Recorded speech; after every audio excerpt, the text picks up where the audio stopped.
પહેલગામમાં આતંકી હુમલા વચ્ચે રાજ્યના ગૃહમંત્રી હર્ષ સંઘવી શુક્રવારે અતિ સંવેદનશીલ ભરૂચ જિલ્લાની મુલાકાત લઈ જિલ્લાને પોલીસ તંત્ર સાથે વિવિધ વિષયો પર બેઠક યોજી। રાજ્યના ગૃહમંત્રી હર્ષ સંઘવી શુક્રવારે બપોરે ભરૂચ જિલ્લામાં વહીવટી તંત્ર, પોલીસ વિભાગ અને ચૂંટાયેલા પ્રતિનિધિઓ સાથે બેઠક માટે આવી પહોંચ્યા હતા। જિલ્લા કલેક્ટર ગૌરાંગ મકવાણા, પોલીસ વડા મયુર ચાવડા, જિલ્લા પ્રમુખ પ્રકાશ મોદી, ધારાસભ્ય અરુણસિંહ રણા, રમેશ મિસ્ત્રી, ડી.કે. સ્વામી, રીતેશ વસાવા, મહેન્દ્રસિંહ વાસદિયા સહિતના સાથે બેઠક યોજી હતી। ભરૂચ જિલ્લો અત્યંત સંવેદનશીલ હોવા સાથે ઔદ્યોગિક ગઢ 122 કિલોમીટરનો દરિયો કાંઠો પણ ધરાવે છે, ત્યારે સુરક્ષા અને સલામતી અંગેના વિવિધ વિષયો ઉપર પણ ચર્ચા કરવામાં આવી હતી। જિલ્લાના સુરક્ષા સલામતી સાથે વિવિધ વિષયો ઉપર પણ વિસ્તારથી ચર્ચા કરાઈ હતી। ચૂંટાયેલા જનપ્રતિનિધિઓના સલાહ, સૂચન અને ફરિયાદો પણ ગૃહમંત્રીએ સાંભળી તેનો ઉકેલ લાવવા ખાતરી આપી હતી। તો ભવિષ્યમાં જિલ્લામાં કયા વિષયો પર ગંભીરતાપૂર્વક કામગીરી કરવાની જરૂર છે તેના ઉપર પણ બેઠકમાં ચર્ચા કરાઈ હતી। સાથે જ ગૃહમંત્રીએ સબ જેલના સિપાહી, સ્ટાફ, પરિવારો માટે નિર્મિત 61 આવાસોનું પણ લોકાર્પણ કર્યું હતું।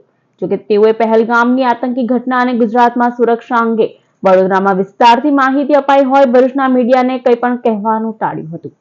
જિલ્લા વહીવટીતંત્ર, પોલીસ વિભાગના વિવિધ અધિકારીઓ,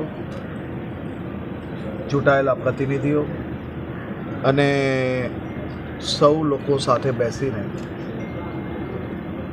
ભરૂચ જિલ્લાના વિવિધ વિષયો પર ડિટેલ્ડ ચર્ચાઓ અને ખાસ કરીને ચૂંટાયેલા પ્રતિનિધિઓની પોતપોતાના વિસ્તારમાં જે સજેશનો છે, જે ફરિયાદો છે અને ખાસ ભવિષ્યની અંદર કયા વિષયો પર ગંભીરતાપૂર્વક કામગીરી કરી શકાય તે બાબતની એક બેઠકનું આયોજન કરવામાં આવ્યું હતું। સાથે સાથે ભરૂચ જિલ્લા જેલ વિભાગના આજે રહેણાંક મકાનોના લોકાર્પણનું બી એક કાર્યક્રમનું આયોજન કરવામાં આવ્યું હતું।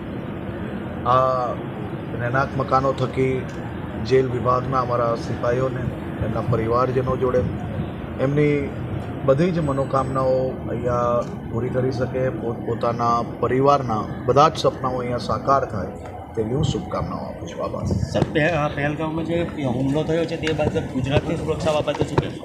આ બાબતે આજે સવારે વડોદરા બધી પ્રેસ જોડે વાત કરી। સર, ગુજરાતમાં કેટલા આઈડેન્ટિફાઈ થયા છે?